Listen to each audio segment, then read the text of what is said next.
obrigado. Boa noite a todos. Bom dia, olha só. Falou Júlia e eu boa noite.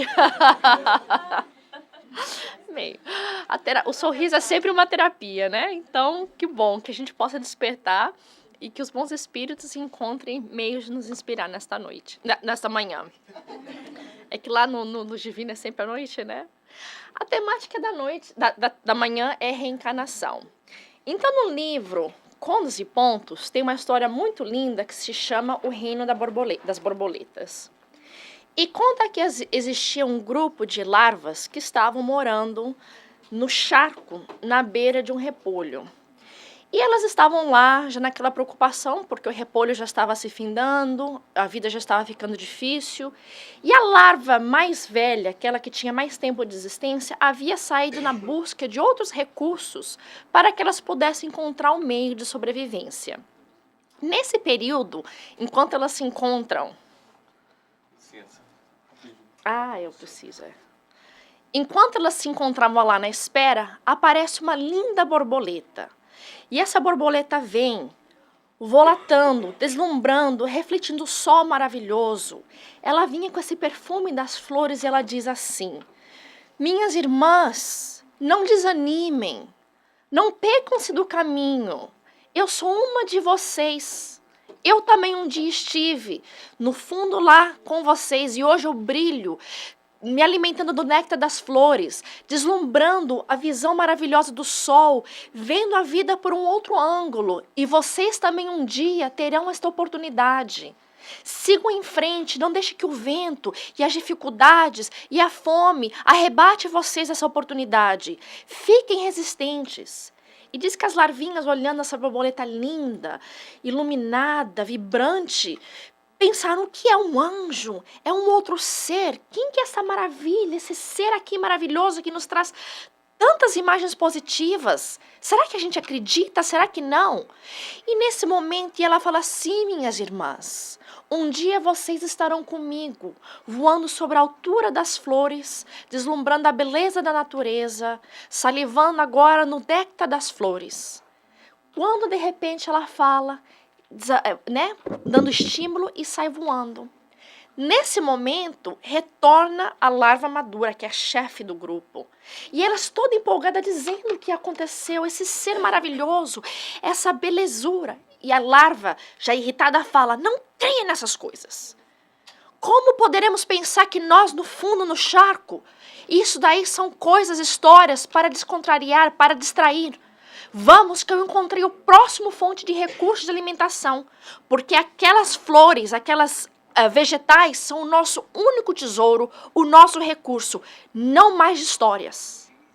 E as larvinhas, tadinhas, ficaram todas murchadinhas, tristes, pensando: e agora? Numa decepção, e seguiram, fizeram toda a trajetória e chegaram no outro recurso de alimento material. Naquela noite, na surpresa de todos, essa larva-chefe, ela dormiu e não mais acordou. E elas ficaram sem saber exatamente o que fazer.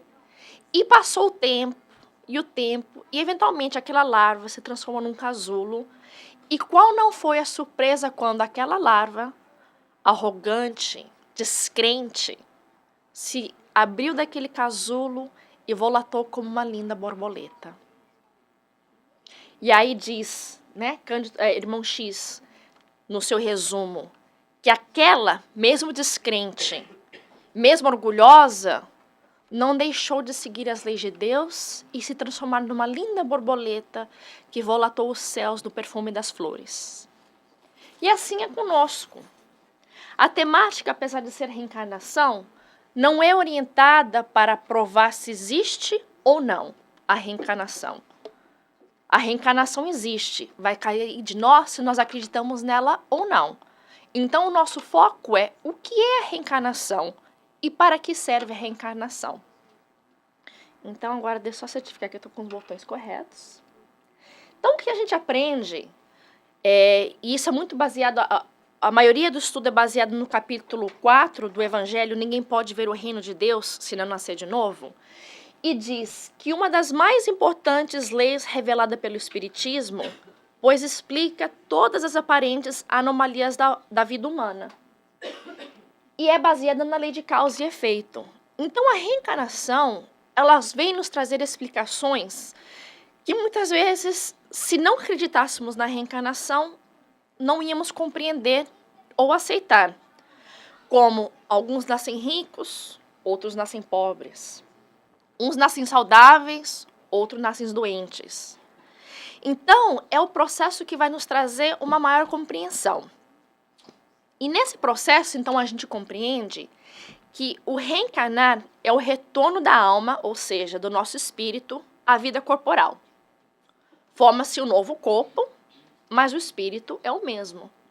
Então, se nós formos usar a analogia das larvinhas, antes a larvinha era aquela larva que rastejava. Houve-se uma transformação e ela se transformou a linda borboleta.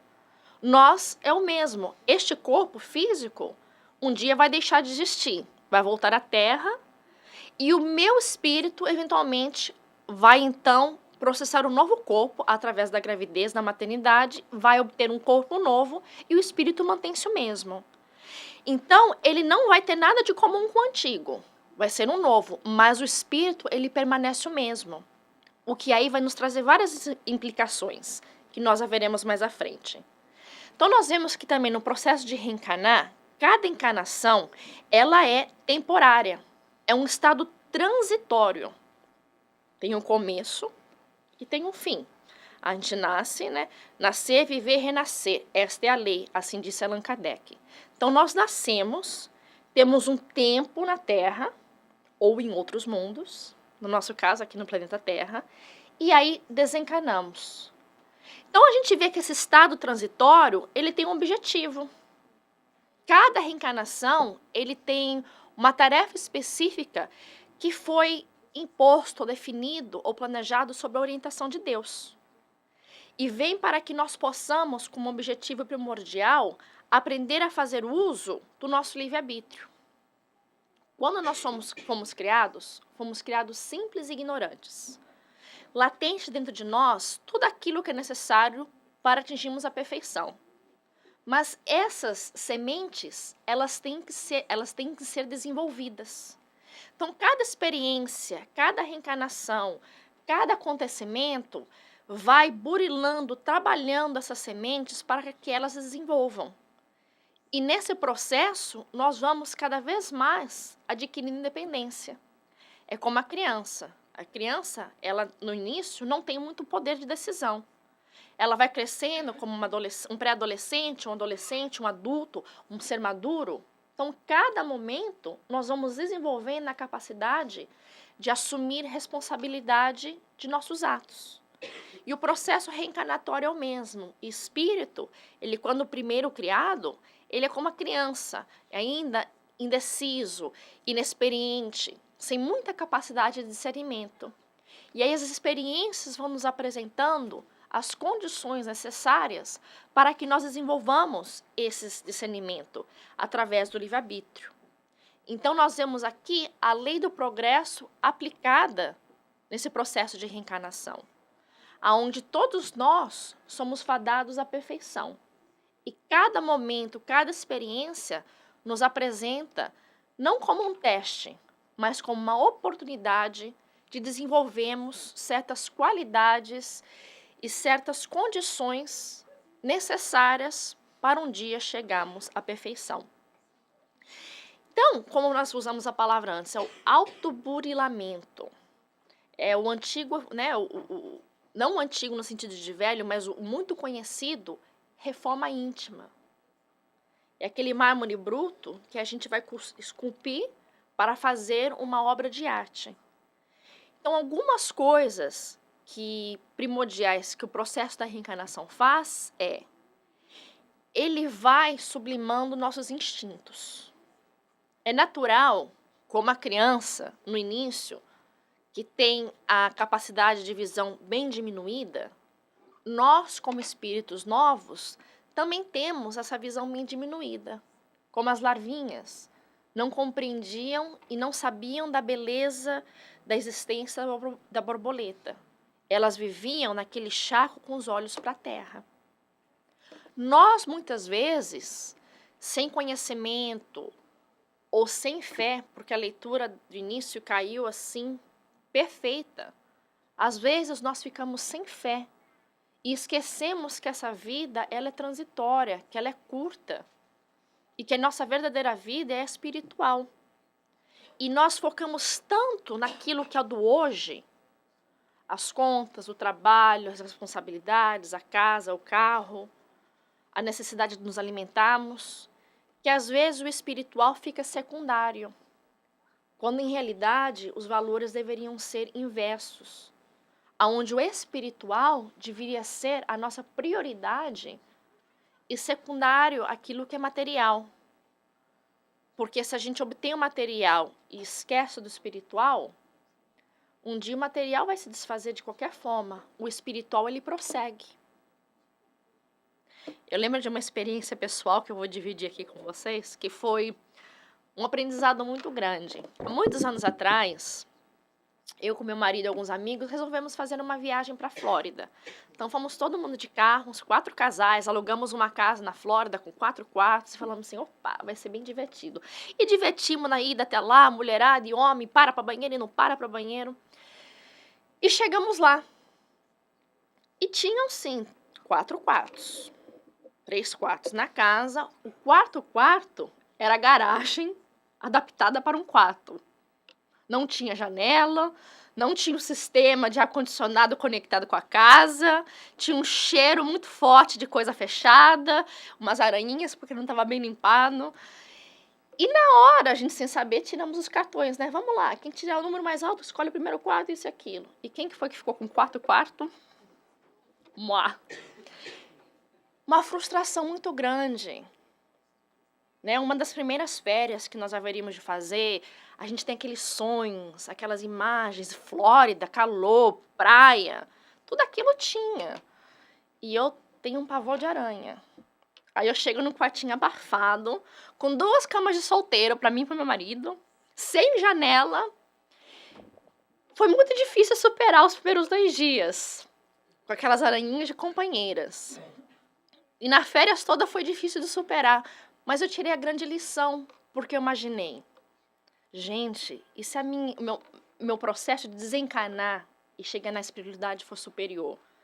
Eu tô aqui no planeta Terra, quentinha com meu corpinho, fazendo minhas coisas, pensando que eu vou chegar na espiritualidade toda equipada. E já pensou se eu chegar lá e for que nem esse quartinho, que é uma decepção? Eu tá no plano espiritual, mas não está na condição que eu planejava. E me serviu de grande lição, que nós realmente temos que prestar atenção aos detalhes, às coisas que merecem atenção.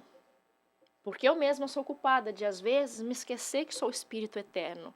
E foco tanto nos compromissos do dia a dia, que a gente acaba se esquecendo, às vezes, de orar, de perdoar, de tolerar, de resignar. E vamos deixando que as outras coisas tomem prevalência em nossa vida. Aí eu falei, ai gente, eu não quero chegar no plano espiritual, ter um quartinho pequeno, sem janela e com aranha. Então tô tentando moderar. Então a reencarnação, nesse processo de autoburilamento, faz isso. Ela nos dá a oportunidade de sublimarmos os nossos instintos, que são justamente essas qualidades não tão positivas, orgulho, vaidade, materialismo, e também aquilo que é do corpo, a gula, os vícios, a sexolatria, a iracidade. E desta forma, nós vamos ter um filho difícil, ou um chefe complicado, ou uma vida financeira apertada, o que for necessário para extirpar de nós essas qualidades que com certeza nos trariam um quartinho abafado no mundo espiritual de beleza.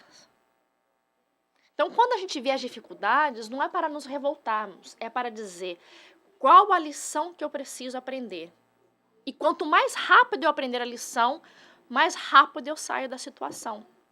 Porque o objetivo de Deus não é que soframos, é que nos modifiquemos, que superemos e nos melhoremos. Então, de contrapartida, ao momento que a gente sublima os nossos instintos, nós vamos também desenvolvendo nossa inteligência.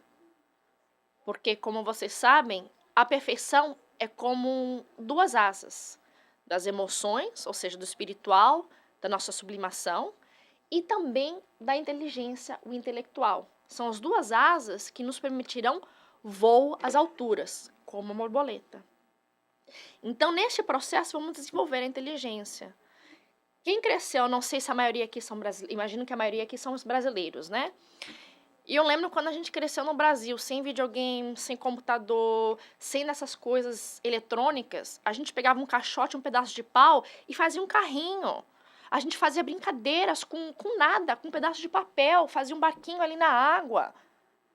Era a criatividade, a necessidade nos forçava a pensar em coisas diferentes, fazer o nosso cérebro trabalhar para a gente poder criar algo.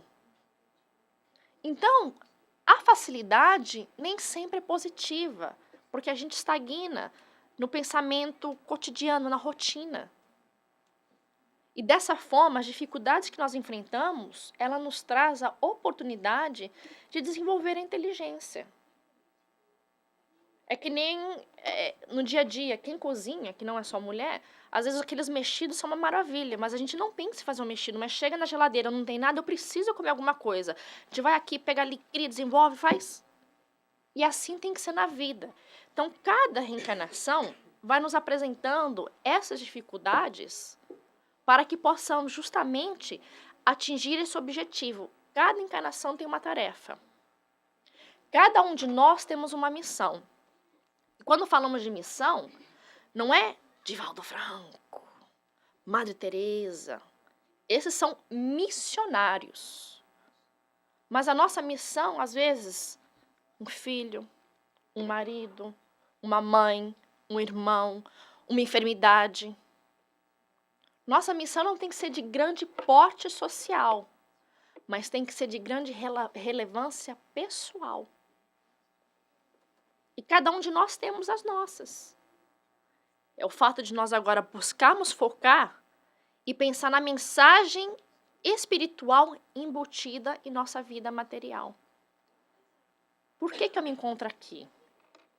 Por que a vida me trouxe até este ponto? E nesse processo, nós vamos, então, conhecer a lei de justiça que está na reencarnação. Porque Deus, que é Pai amoroso, bom e justo, Ele não faz nada para o nosso mal. É como nós com nossos filhos, quando colocamos de castigo, quando temos que dar uma injeção, é para o nosso bem. E aí, assim também é Deus em sua justiça. A reencarnação demonstra o seu amor, porque Ele não é cobrador duro. Ele parcela em várias vezes, de acordo com nossa capacidade de restituição. Então, a gente quer parcelar 100 vezes, Ele parcela. Quer parcelar 10, Ele também parcela. Porque Ele quer é o nosso crescimento. E não o pagamento de dívidas. E sim o nosso melhoramento. E nesse estudo no livro Dias Gloriosos, de John de Angelis, não. Agora esqueci o nome do autor, mas é por Divaldo Franco. Tem ali uma parte que diz que tem um professor chamado Francis Bowen, que ele é um professor de filosofia da Universidade de Harvard, que ele disse que 98% dos átomos do corpo humano são substituídos por outros durante o processo de um ano. Ou seja, a cada ano, o nosso corpo ele vai sendo substituído. A cada ano nós temos fisicamente, materialmente, células diferentes. Então ele faz toda uma filosofia, uma apresentação da ideia que se o nosso corpo, mesmo parecendo ele se renova anualmente, como é que nossa personalidade, as nossas ideias não se modificam? Então ele também, através disso, já começou a questionar o que é o corpo e o pensamento. Aí, o Espiritismo que vem esclarecer o espírito. Porque o espírito é constante, mas o corpo se modifica. E até assim, você está cada dia mais caminhando em direção à compreensão dessa diferença e do que o corpo é só envoltório. Mas eu achei interessante pensar que cada ano o nosso corpinho é diferente, mas o espírito permanece o mesmo. Mas seguindo, nós vemos, né, na conversa, novamente no capítulo 4 do Evangelho, do fariseu Nicodemos, que era um homem de lei, com Jesus. E ele fala assim: em verdade vos digo, se um homem não renascer da água e do Espírito, não pode entrar no reino de Deus.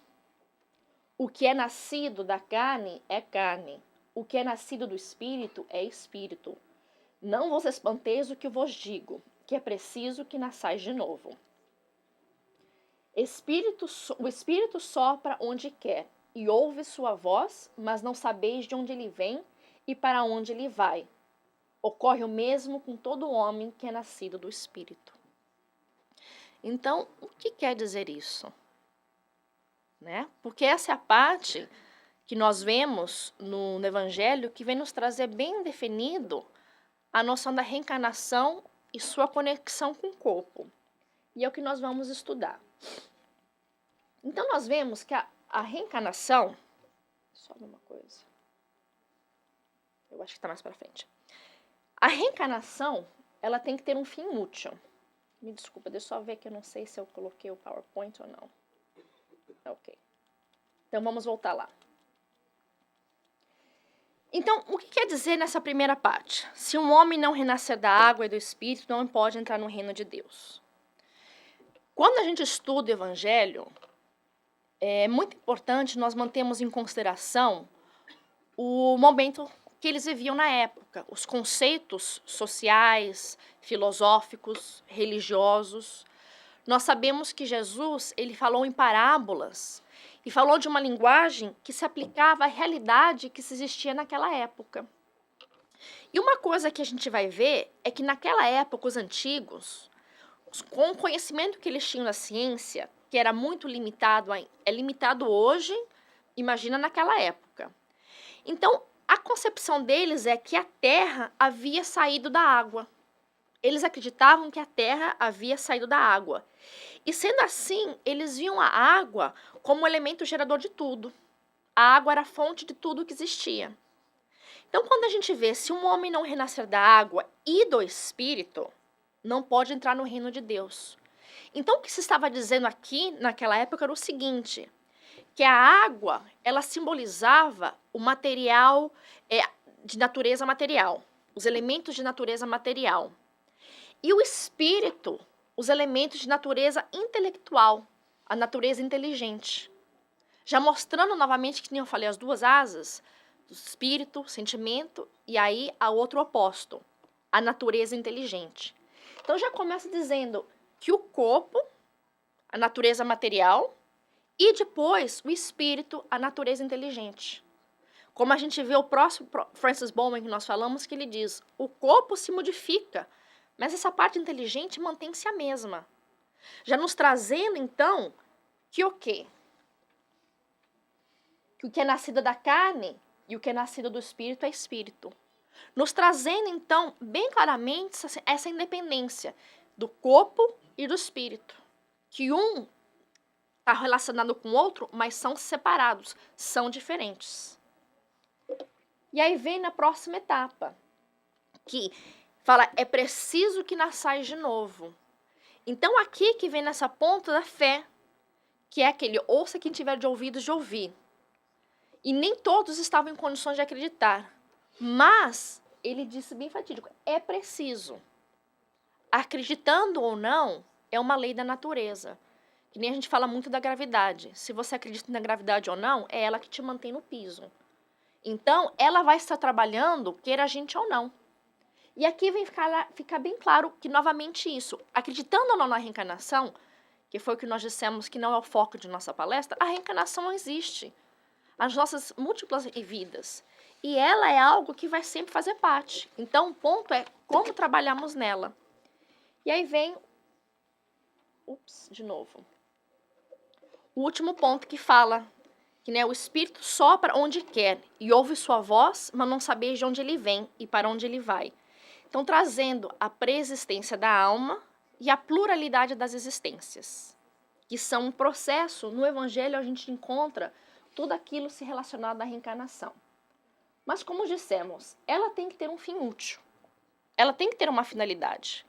Nada para Deus é desperdiçado, nem tempo, nem espaço, nem recurso. Então, nós sabemos que nós temos uma tarefa, cada um tem sua própria missão.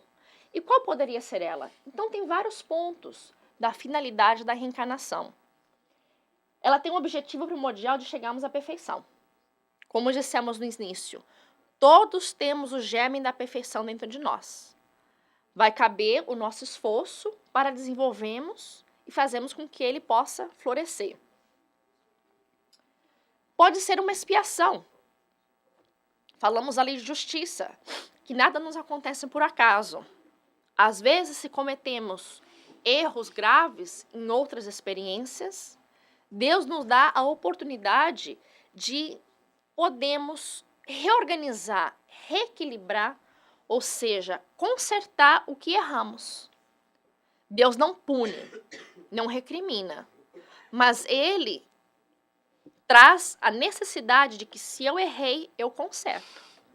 Se eu cometi um erro, o acerto vai depender de mim. E como Ele é bom, como dissemos, Ele parcela. Às vezes os nossos compromissos foram grandes. Se nós pensarmos em personagens da história, vamos pensar em Hitler. Quantos erros ele não cometeu? Por orgulho, por vaidade, por imperfeição. Imagina se Deus tentasse fazer com que ele consertasse tudo de uma vez só. O tamanho do erro não é proporcional com uma única existência. Então ele vai, através de reencarnações, expiando, consertando. E nós também. E os nossos erros nem sempre têm que ser grandes. Não tem que ser, muitas vezes, a ideia da maledicência ou alguma coisa muito negativa. Erros. Não tem que ser uma coisa necessariamente imoral. Porque às vezes nós temos a tendência de pensar, olha, aquela pessoa está sofrendo, imagina o que não fez na vida passada. E nem sempre é assim, né? A reencarnação também tem o objetivo de cumprirmos com a nossa parte na criação. Somos todos filhos de Deus. Ou seja, a Terra, o espaço, os outros planetas serão herdados por nós. O Pai deixa para o Filho. E somos todos filhos dele. E da mesma maneira que nós estamos evoluindo, desenvolvendo, a Terra também está. Tem todo um capítulo, um estudo que fala dos diferentes planetas e suas etapas. E como sabemos, a Terra está num processo também de transição de um planeta de provas e expiações para um planeta de regeneração.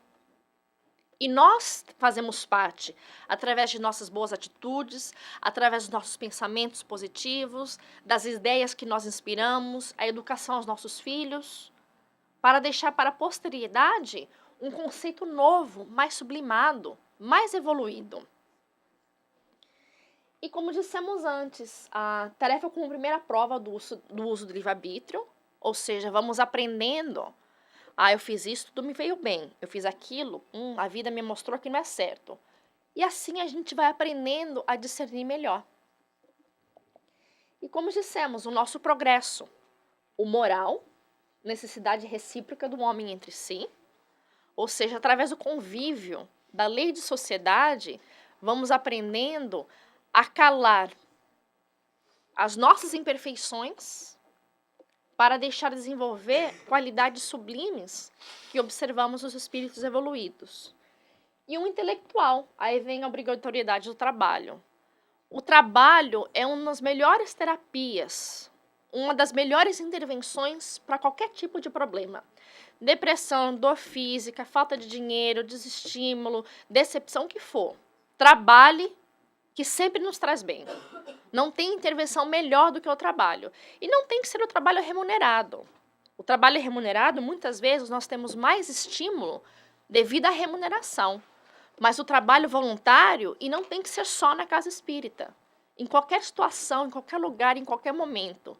O trabalho é que nos mantém ativos, pensando, movimentando, lutando, seguindo, para que a gente não desista. Porque são tantas as dificuldades que às vezes nós temos vontade de desistir. E o trabalho nos mantém ativo. É que nem a corrente, né? Uma corrente de ferro, se ficar parada ali, ela enferruja. Se ela ficar movimentando, ela vai sempre se limpando. E assim somos nós. Mas é inevitável falar de reencarnação e não falar de dor, de dificuldades, porque todos nós temos. Não que nossa vida seja um sofrimento, mas todos temos sofrimentos em nossas vidas. E o que a Amélia Rodrigues nos traz é que o sofrimento, ele é o educandário que disciplina e corrige.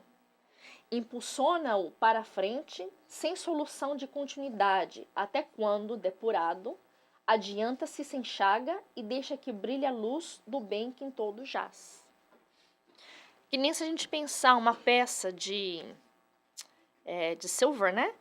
Tá ali, escura, preta, mas se a gente vai pole, ela fica brilhando. Ou que nem eu falei, o mármore, a gente vai lá com tesouro e vai, bate, e cria uma obra de arte. Assim é conosco também. A vida vem, empurra daqui, empurra de lá, e vai nos fazendo pessoas melhores, indivíduos, espíritos mais iluminados. Então, ela vem, como falou aqui, que é muito importante. Eu não sei o que eu fiz. Corrige, educa e disciplina. E queira ou não queira, são todas palavras que a gente não gosta muito. Porque se a gente tivesse disciplina no início, a gente não teria que lidar com as consequências depois. Excesso de peso, enfermidades, dores físicas.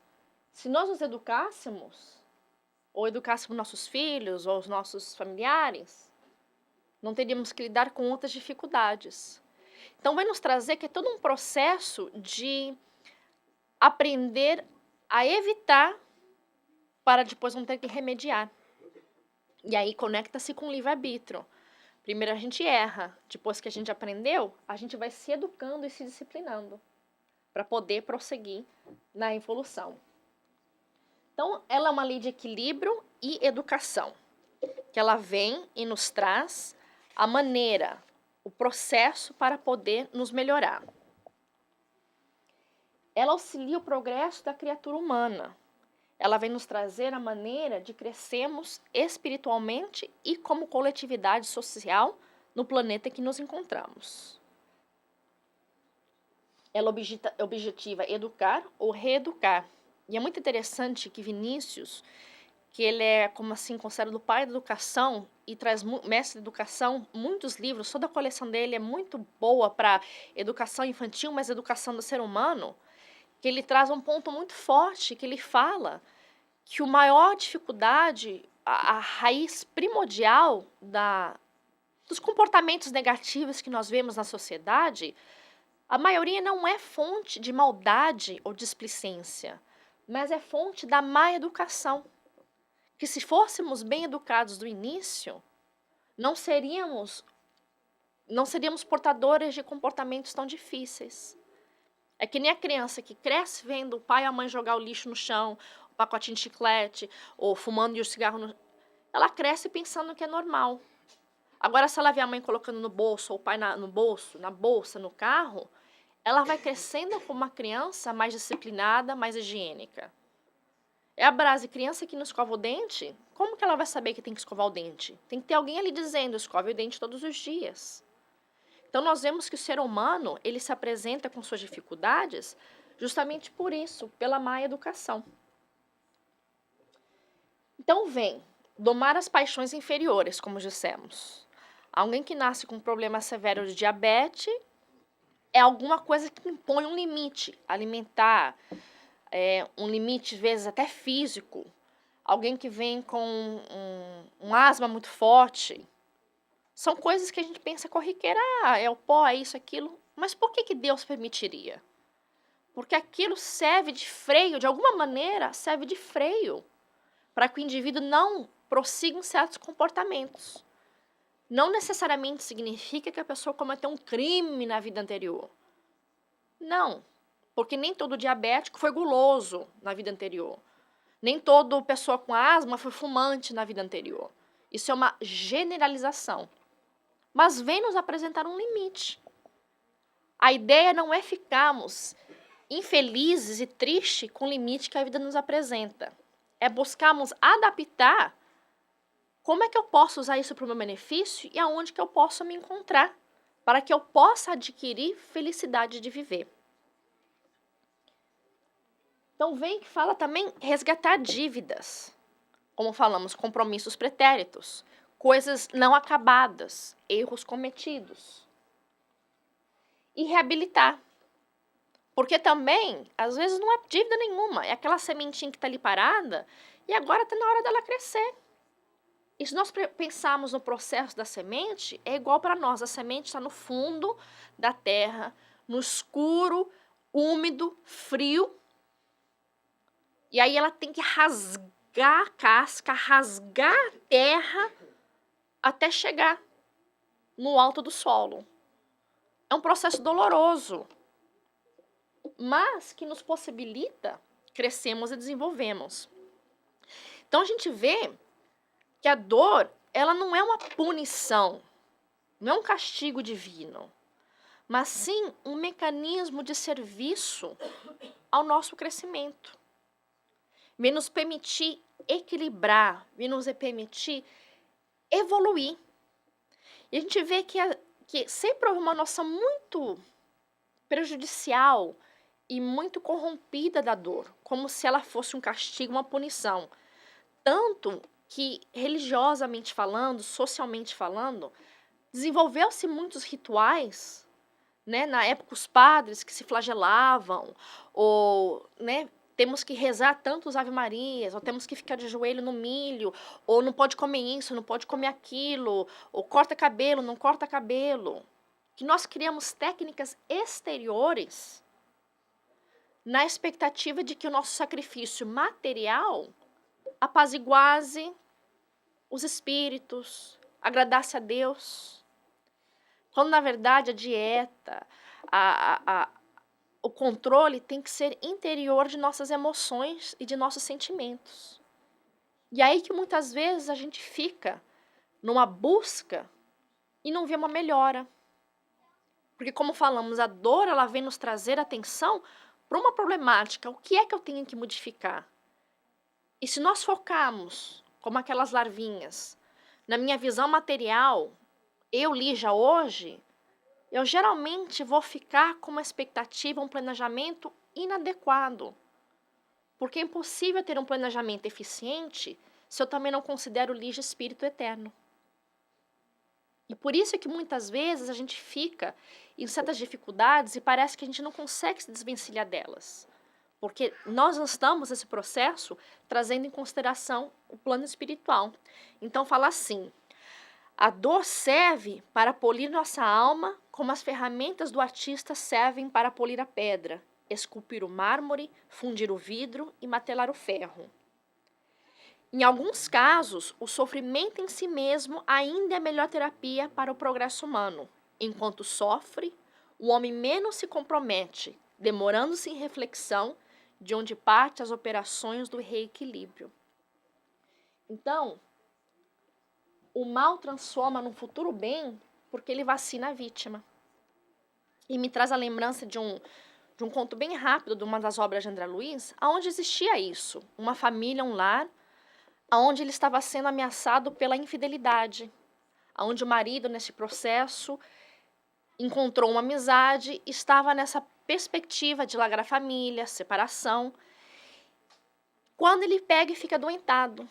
E nesse adoecer, ele fica acamado por muito tempo, e a esposa, em sua dedicação, no seu carinho, na sua presença, fiel ali, e ele impossibilitado de sair da cama, ele foi refletindo, ele foi pensando no valor do lar, no valor dos filhos, na dedicação da esposa. E fez um processo de reequilíbrio espiritual e emocional. E conseguiu encontrar a força de manter-se fiel no lar. Coisa que talvez ele não faria arrebatado pelas sensações e os momentos. Então nós, muitas vezes, vivemos como numa montanha-russa, que a gente vai indo, e não para refletir. Por isso o momento no centro da oração, da meditação, no momento do passe, que é um pouco mais largo, as pessoas tomando passe, todo mundo sentadinho, são momentos de chamado, momentos de refletirmos em nossas vidas, avaliarmos as nossas dificuldades, tomarmos decisões não impulsivas, mas refletidas. E aqui, os espíritos estão mais ainda presentes em nossas vidas, para que a gente possa avaliar e tomar decisões que vão qualificar a nossa existência, em vez de endividar a nossa consciência. Porque a gente vê que a causa dos nossos sofrimentos tem duas bases: causas por dificuldades atuais e aquelas por reencarnações anteriores. O que a gente nota é isso aqui, ó. Se eu houvesse feito ou deixado de fazer tal coisa, não estaria em semelhante condição. Se houvesse de recomeçar, me conduzir-me-ia de outra maneira. Então, novamente, o Evangelho nos traz que a grande maioria, a proporção superior de nossas dificuldades, são reflexos de decisões desta vida. Porque espírita adora botar a culpa no obsessor, né? O obsessor fez isso, eu estava sob a influência, ou é karma de vida passada. E o que a gente aprende é que muitas vezes, a maioria das vezes, são consequências dessa vida. Porque as anteriores dizem assim: o homem, pela ação de uma rigorosa justiça distributiva, sofre o que fez sofrer aos outros. Mas a proporção dos erros são reflexões de nossas ações hoje. Então, se nós pudéssemos levar isso em consideração e refletir mais antes de tomarmos decisões, que as piores decisões são aquelas impulsivas no momento do fogo, da briga, da discórdia, da dor, do sofrimento, pararmos, pensarmos, deixar acalmar a maré das emoções, não sofreríamos tanto com as consequências do hoje. Então fala, em alguns casos, o sofrimento em si mesmo, que foi a frase que eu li, né? É ainda a melhor terapia. Em questão do tempo, eu vou brevemente trazer um exemplo que chama-se o caso Adolfo, que era do livro Deficiente Mental Porque Fui Um. É um livrinho muito bonzinho que ele traz, numa linguagem bem simples, vários casos de espíritos que reencarnaram com uma certa deficiência. E aí vem nos trazer a explicação do porquê. Então, Rodolfo, ele nasceu numa família, ele era o filho mais velho, ele tinha o síndrome de Down. Ele tinha duas irmãs, a Iana e a Margarete. Ele havia tido com seu pai em várias encarnações. Então, existia um elo entre ele e esses três seres, de uma certa maneira, e tinha a mãe, que, na verdade, ele era um espírito que ele havia não tido experiências anteriores com ela. E fala que a primeira encarnação com a mãe. Diz assim, a Iana, no passado, o havia incentivado ao erro. Então, vem contar que nessa vida, ele veio com a Iana e Margarete, que eram as irmãs. Ele se dava muito bem com Margarete, mas com a Iana, às vezes, eles batiam a cabeça. Como ele era uma criança com síndrome de Down, ele tinha muitas dores físicas, muito mal-estar, obviamente uma incompreensão de se comunicar. E às vezes a Iana ficava um pouco frustrada e falava que ela dava uns tapas nele. Ele falava assim, doía e chorava muito. Que às vezes ele se pegava com ela e vinha a Margarete para apaziguar. E nos diz que no passado eles haviam vivido juntos e ela o incentivou ao erro. Ele tinha horror aos médicos. Ele, como uma criança deficiente, muitas vezes ele necessitava de tratamento, algum problema, e ele não podia ver médico, que ele se horrorizava. Ele ficava num estado de pânico e tinha muita dificuldade de sobressair-se com isso, ao ponto que a família tinha encontrado um médico que vinha ao lar porque ele não podia nem cogitar de ir a um hospital. Aí, quando ele desencarnou, ele foi levado ao plano espiritual de crianças. Mas antes disso, conta que ele ficou muito doente e por causa desse horror a médicos, a família não pôde levá-lo ao hospital, como dissemos, e o tratamento era no lar. E fala que a família sofreu muito porque ele desenvolveu uma problemática pulmonar, então tosses, indisposição. E tem uma parte que era muito bonitinho que fala assim, que às vezes a mãe chegava para ele e perguntava, fala, mostra onde dói, vai com o dedinho, mostra para a mamãe onde que dói.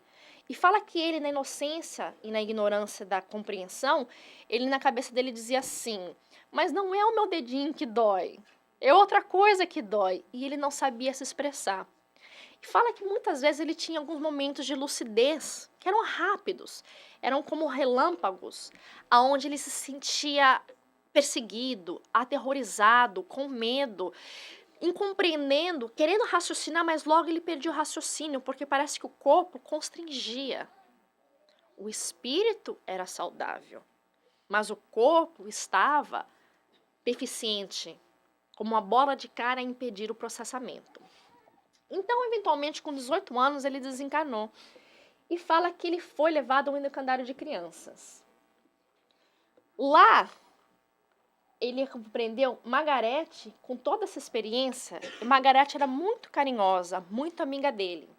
Ela ficou muito tocada e inspirada pela experiência familiar e pelo convívio com o irmão, que ela, adulta, fundou uma escola para deficientes mentais, nos mostrando novamente que o sofrimento, a dificuldade, não tem que necessariamente ser um recurso de dor, uma fonte de cobranças, mas pode ser um estímulo, uma inspiração para o crescimento, para o melhoramento pessoal e geral. E foi o que ela fez. Ela transformou uma situação difícil em algo positivo para ela e para a sociedade em si, contribuindo para o seu crescimento e fazendo a sua obra na criação, como vimos, como um dos objetivos da reencarnação. E fala que ele lá, no plano espiritual, ele continuou com muitas dificuldades. Ele, aos poucos, demorou um processo de 2 anos para ele conseguir se reabilitar como espírito, mostrando que o corpo modifica, mas o espírito é eterno. E ele chegou lá tão impressionado ainda com sua experiência física, que foi um processo de 2 anos até ele começar a se reequilibrar, para ele poder se conscientizar e se comunicar normalmente. Só que ele continuava com muito medo de médicos. Era uma dificuldade que ele não sabia por que e como enfrentar, mesmo no plano espiritual. Porque não é tudo imediato, né? Então fala que ele começou um tratamento com auxílio de pessoas espíritos especializados, profissionais, e somente depois de 5 anos ele atingiu o objetivo de compreender o porquê do seu medo. Para a gente ver novamente, morri, pronto, estou espírito iluminado. Não, nós somos quem fomos e continuamos sendo. Então ele teve um tratamento de 5 anos para poder chegar até lá. E o que ele descobriu foi que ele nasceu numa família rica na sua reencarnação anterior. Que lá ele era orgulhoso e ele se achava superior em raça e inteligência. Ele, por ser rico, saudável, ele pensava que era melhor que os outros. Ele se tornou médico. Olha só, já repulsa pela própria a consciência de culpa. Só que como médico, ele não soube bem, né, equilibrar. E ele era casado com quem? Olha lá, a Iana. Iana foi sua esposa. A irmã, na vida anterior, havia sido sua esposa. E como esposa, ela o motivou a servir na guerra. Por quê? Porque na época era bem visto, era bem rendoso, dava a você, a sua família, um status. Então ela o motivou a servir na guerra, por orgulho, por vaidade. E na guerra, ele desencarnou e caiu num processo de obsessão. Por quê? Conta que ele, chegando na guerra, encontrou mais 2 médicos e viraram amigos. E eles estavam lá na fronte da batalha. E com aquele monte de, acidentes, desencarnes, pessoas enfermas, ele com esses 2 amigos fizeram um pacto. E nesse pacto que ele não descreve, que ele fala que é uma coisa muito triste e horrenda de se especificar, eles começaram a se desfazer dos corpos dos inimigos. Em vez de lhe dar os recursos para todos os seres, como profissão de médico, eles selecionavam e desfaziam, ele diz assim, nós desfazíamos de uma maneira muito brusca, muito dolorosa, dos companheiros opostos. Até que um dia, o acampamento onde eles estavam foi atingido por uma bomba e os 3 médicos desencarnaram.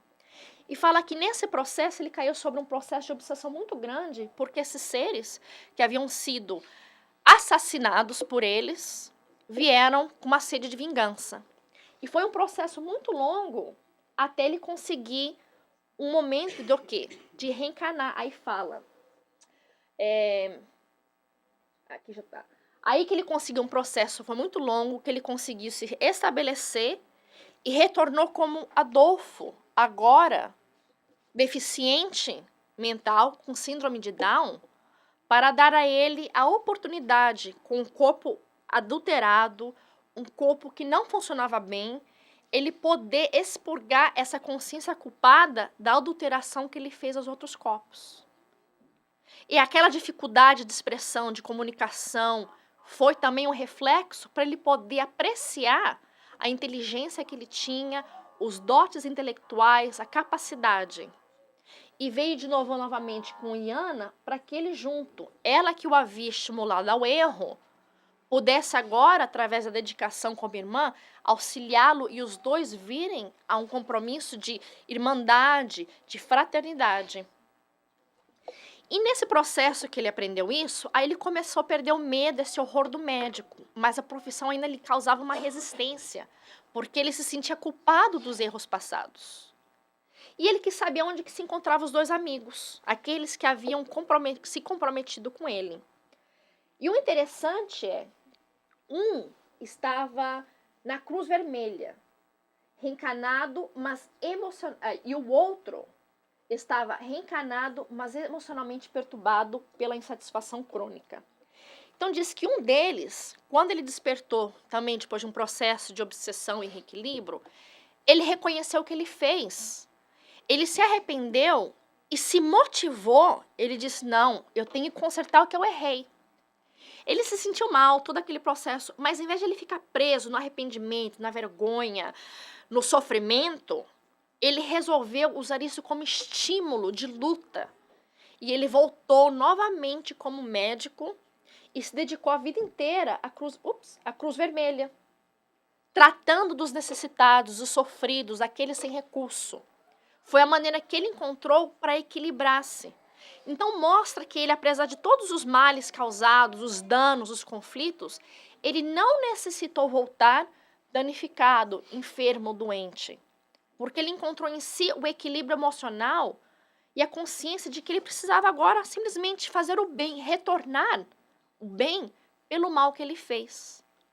Já o outro companheiro, depois de um processo também de obsessão e reequilíbrio, ele se equilibrou ao ponto de poder voltar. Mas ele não havia realmente assumido responsabilidade. Ele não havia realmente se compromissado com o erro cometido. Então ele voltou sim, também não com o corpo danificado, mas aquele sentimento de culpa, aquela dívida pessoal que ele tinha na sua consciência, o mantinha sempre perturbado e insatisfeito. Porque onde ele ia, o que ele fazia, era inerente em si aquela sensação de que algo está faltando, que algo não está bem. Porque era a consciência dele lembrando, companheiro, você derramou leite, vamos recolher o leite, vamos limpar, vamos refazer. Mas ele ainda não estava disposto à reparação. E o nosso amigo Adolfo, que ele quis sofrer, ele quis passar por uma experiência difícil para sua consciência se balancear. Então nós vemos 3 espíritos em uma situação semelhante, num momento de decisão igual, cada um teve uma consequência diferente. Porque cada um vai escolher aquilo que lhe toca. Então nem sempre é o sofrimento. Veja aqui, a Cruz Vermelha. Então a reencarnação nos traz essa possibilidade de consertarmos, de organizarmos, de limparmos aquilo que a gente fez. Mas a maneira pela qual vai refletir o nosso nível de equilíbrio. Por isso o Espiritismo prega tanto a reforma íntima, a reflexão, o perdão. Porque se a gente aprende a perdoar, a compreender, a nossa reparação não tem que ser dolorosa, mas talvez seja sacrificial. Então, vai partir de nós construir o nosso amanhã. Que ele não tem que ser doloroso, não tem que ser difícil, no sentido do sofrimento. Mas ele sim vai ter certas exigências que vai nos cobrar e vai nos forçar à reparação. Então, para finalizar, que o nosso momento já chegou, and I apologize for those that speak English. I don't know how they're gonna translate because it's a little poem. So sorry. Maybe afterwards we can sit and I can try to translate for you. Então, um poeminha que fica difícil de traduzir para o inglês. Então, desculpa aí, tradutor. Aí depois, qualquer coisa, a gente senta com os americanos. Que é muito bonitinho e nos traz uma visão do processo de reencarnação e esses interligamentos que acontecem. Então, é do livro Baú de Casos, de Cornélio Pires, que chama Finados Reencarnados. Vou contar ao meu marido, que tem excelente capacidade de memorização, eu vou ler. Caro Armando, recebi os bilhetes e os recados. Você deseja notícias de algum dos nossos finados. Entendo, finados hoje, para nós, é a comitiva dos irmãos fora da terra, gente morta sendo viva. Não posso dar muitas notas de sentido mais profundo. Falarei de alguns amigos já reencarnados no mundo. Às vezes, nos cemitérios, a gente chora na campa, de amados que já voltaram para a terra em nova estampa. Você recorda Nhoseca, que liquidou João Matula? Já voltou à casa dele, é o netinho que lhe adula. Por causa de Frederico, suicidou-se o Tonho Prata. Tonho, porém, renasceu, é o bisneto que o maltrata. Outro suicídio, o de Délio, que morreu por Lia Benta. Délio tomou um novo berço, é o filho que ela amamenta. Por ambição, Calomanho arrasou com Dona Luna. Ela nasceu neta dele, a fim de dar-lhe a fortuna. Tina e Rita promoveram a morte de Adão Ramalho. Adão renasceu com eles, trazendo imenso trabalho. Nhotel acabou com Joana, a não querê-la por nora, mas Joana já reencarnou, é a netinha que ele adora. Morreram 2 inimigos, Tião e Juca da Barra. Agora nasceram gêmeos, vieram irmãos na marra. Desencarnado Nhogino, que falava mal de tudo, pediu corrigindo a Deus, em seguida nasceu mudo. Nosso assunto é isto aí, recordação de finados. É a vida em torno da vida que se expressa por 2 lados. Enquanto estamos na terra, para dizer o que posso, muita vez a gente reza em campo que já foi nosso. Então, a gente vê que o reencarnar é um processo contínuo de encontros e reencontros para buscarmos o equilíbrio com o objetivo primordial, buscarmos o equilíbrio anterior, em consertando com as leis divinas, em processo de evolução e uma busca que vamos chegar um dia à perfeição absoluta da felicidade plena. Muito obrigada e que todos tenham uma excelente semana.